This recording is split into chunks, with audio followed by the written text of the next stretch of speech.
IBomma Ravi incident రీసెంట్గా చూస్తాను. అతను చేసింది ఏంటంటే ఓటీటీ ప్లాట్ఫామ్స్లో ఉన్న మూవీస్ని ఒక స్ట్రీమింగ్ ప్లాట్ఫామ్ తయారు చేసి అందులో స్ట్రీమ్ ఎడిట్ చేశాడు అనమాట. దానికి అరెస్ట్ చేశారు. ఈ మూవీ పైరసీ మూవీ రాకముందు సినిమా దొంగిలించడం అనేది అది అతను చేయలేదంట. అది నేను బ్లాగ్స్లో చదివాను. ఇది వేరే వాళ్ళ సైట్స్ వాళ్ళు చేశారు. బట్ అది కూడా అతని మీద వేసేస్తున్నారు. బట్ ఈ ప్లాట్ఫామ్ తయారు చేయడం అనేది పెద్ద కష్టమే కాదు. స్ట్రీమింగ్ ప్లాట్ఫామ్ అనేది after OTT you can download it, there multiple resources and you can make it stream. And government websites hacking అంటే గవర్నమెంట్ వెబ్సైట్స్ని చాలా వల్నరబుల్గా ఉంటాయి. అందులో డేటా గ్రాప్ చేయొచ్చు ఈజీగానే. మొత్తం అన్ని సైట్స్ కాదు. సపోజ్ మీరు కొంచెం వర్కౌట్ చేసినట్టయితే మీరు డేటాని తీసుకోవచ్చు.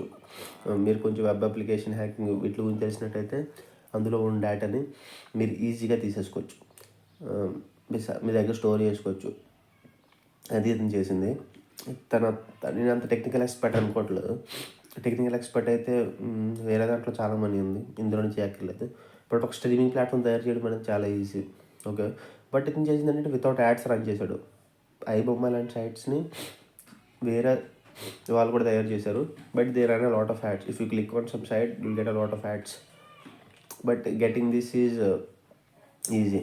బట్ రీసెంట్గా ఒక 40,000 crores కదా ఎంత, అదొక లోన్ యాప్, దాన్ని హ్యాక్ చేశారు. అది చాలా కష్టమైన విషయం. టెక్నికల్ గ్లిచ్ కనిపెట్టాలి అందులో యాప్లో మనీ పరంగా.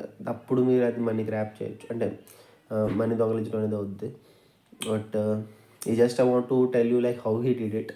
జస్ట్ తమిళం వీకెండ్ మూవీ రూల్స్ కానీ ఇలాగే వర్క్ అవుతాయి. వాళ్ళు స్ట్రీమ్ చేయరు అంతే, డౌన్లోడ్ పెడతారు. స్ట్రీమింగ్కి వేరే లింక్ ఇస్తారు కానీ అందులోకి వెళ్తే మీకు చాలా మనీ అనేది పడుతుంది. జస్ట్ ఇతను తయారు చేసింది స్ట్రీమింగ్ కోసం. నేను హ్యాకింగ్ గురించి చాలా వీడియోస్ చేశాను. Checkout my channel.